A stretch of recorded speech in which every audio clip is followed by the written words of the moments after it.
Hi, this is Adam, Small Town Machine Shop, with the auction finds video. Went to an auction yesterday, Sunday, and these are the things I won. So go over them real quick. Nothing super exciting, some cool stuff. I spent, with the auction fees, the one thing I don't like about this auction I go to is the buyer's premium is 12%. So with sales tax and stuff, I'm spending an extra 20%. But this stuff cost me, all told, my bill was $440 some odd dollars.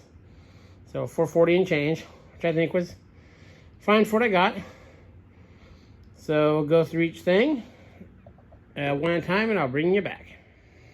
Okay, the main thing, the reason I went to this auction was for some three-phase motors. This is a 5-horse, 750 RPM, three-phase. This is a really nice Baldor Super E motor, 3-horse. I think a motor guy told me they're only allowed to sell super or efficient motors nowadays. I don't know if that's true. Then I picked up this. This is some kind of medical vacuum machine. I bought it for the motor. It's a fractional horsepower, single phase. I paid $5 for it. I paid $35 for the 5-horse and $40 for the 3-horse, which is, you know, excellent buy. This is a little hint for you guys out there. The auction I go to, there's about the same 40, 50 people at every time. There's a couple younger guys that are big into restoring, you know, those Craftsman and Homelight woodworking tools like joiners and planers and those little bandsaws and stuff like that. And so it's hard to get a single phase motor from 1 horse and under because they always buy them for rehabbing. This came up after 4 other motors that were single phase fractional horse. Those motors went for like $60, $65. It was crazy. I mean, I got a almost brand new Baldor 3-phase motor for less than those. But then this came up. No one bid on it. Not a single person. I got it for $5. The only thing I was interested in was the pulleys and the motor. So that's kind of and I talked to the guys afterwards. You know, it's a pretty good group of guys at the auction. Of course, everyone doesn't want people competing against them. There's another guy that buys motors against me, but, you know, look beyond what it is. Look at the components. I mean, it was a running motor, running electric motor, two pulleys and a belt, and a really nice cast iron base for $5. So I told them that, and they're all like, oh, yeah. Like, well, you know, helping younger guys. I'm only 38, so it feels weird me saying, you know, young guys. But, you know, just give them the heads up. This motor, tomorrow I'm going to wire it up for the phase converter video. The one I'm going to rope start and foot start. So that was the main impetus for buying that, plus $40 or whatever for a 3-phase motor. Couldn't pass it up. It has a rebuild tag on it.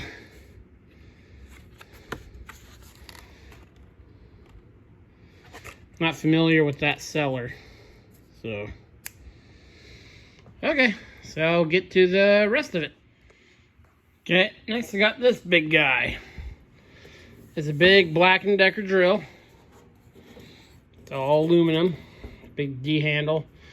Has a number 2 Morse taper end on it. I paid $10 for it. Does have a slight issue, which we will have to take it apart to find out. You know, it's got the shifting ring. So that's reverse. You can tell that's torquey just for the sound of it. That's neutral. And this should be right hand. And it doesn't work right-handed. So sometimes you gamble. So we'll be taking this apart in a near future video to see what's in this. I've had one of these before, and all it was one of the connections came loose in this ring, because it does move. So yeah, take that apart in a future video, but I only paid $10 for it. So on to the next thing. Okay, here we got some copper dead blow hammers. This auction, every month they have it, there's 2 sets of these. Every single time. So this was kind of my time to get them. Everyone else already got their set. Again, there's a 3-pounder. Well-used 4-pounder. And a 4-pounder. That one's pretty chewed up. I think it's the same as this one, 1.5 pounds. So clean those up. I actually had to pay $10 a piece for those because it was a buy 5, so you put in a price per it. I've been wanting them for a while. They'll come in handy. So yeah, that was a nice find. It's rare to find copper and hammers and stuff like that around here. Okay, here I got this nice Westinghouse disconnect switch, 2-pole. This will probably replace the one I have up there when I put the big motor in. That's rated for 15 horse. Then there was a bunch of welding leads. There's a lot of ground clamps in here. This is 2-aught wire. They're all wired together here. I think some of these, let me get these down here, set up for my gouging thing has a very similar connection to that, so that's probably what that's for. These are the same ends I just made my welding rods out of. So cut these guys up, make little jumpers for them. So that's fine. I paid $5 for that guy and $5 for that whole stack of leads. So I paid $20 for this lot. There's 2 Metabo 4.5-inch grinders. That one's missing the plug-in. This one's missing the cord. This one's missing the plug-in. These are 2 Milwaukee die grinders. This Metabo does run. It sounds like it needs a bearing, which is fine because those bearings are available. But beyond that, it sounds like a good runner. Hopefully this guy is too. So these will be kind of a crapshoot until we actually get them all cords on them. But for the price, I figured why not. Here's another 1.5 ton chain come along. I got it for cheap. Well, I paid $40 for it. It moves. Just need to clean it up a bit. So I bring it to the next to last thing. Okay, there was a set of these 3, old style monkey wrenches. A lot of people call them railroad wrenches. Nice size. They're in okay shape. Paid, $15 for a lot of them. Then this guy for $20. Ugh. That's a wrench. That's my hand. This is a 3-inch Armstrong wrench. Now these wrenches go by a lot of names, bridge building wrenches and all kinds of stuff. But no one, it's got some heft to it. That head there is about 1.5 inches thick. So paid $20 for it. What am I going to use it on? I don't know, but you're not going to not buy a giant wrench for $20, right?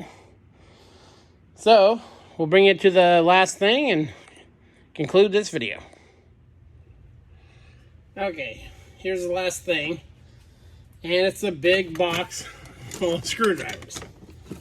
Now you're probably wondering why I buy these big boxes of stuff.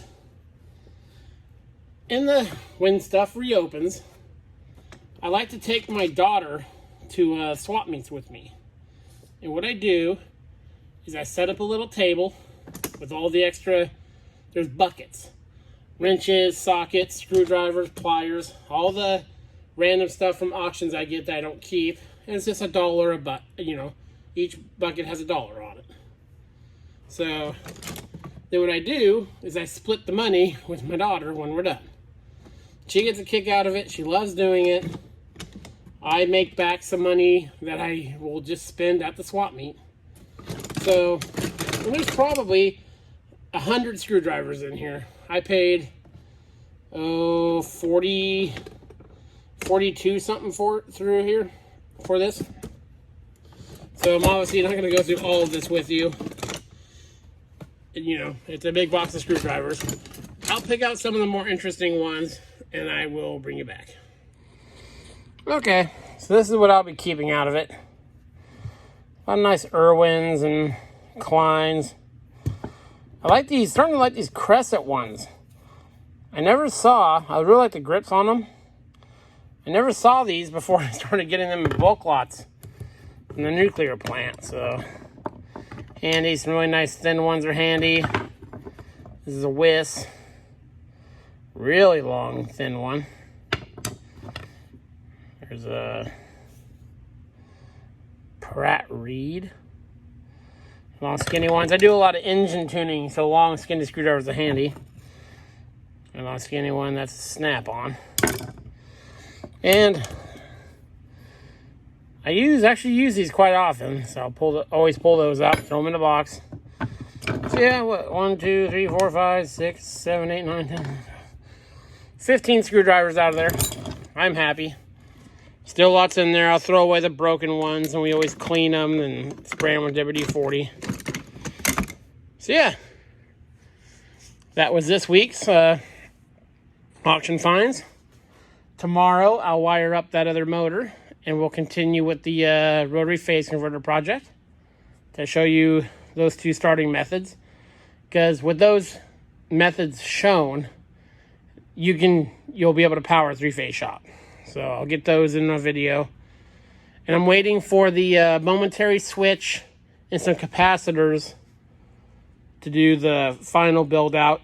These will be the last videos on those smaller engines. The rest of them will be with the 15 horse motor I'm going to power my shop with. So yeah, that's the video for today.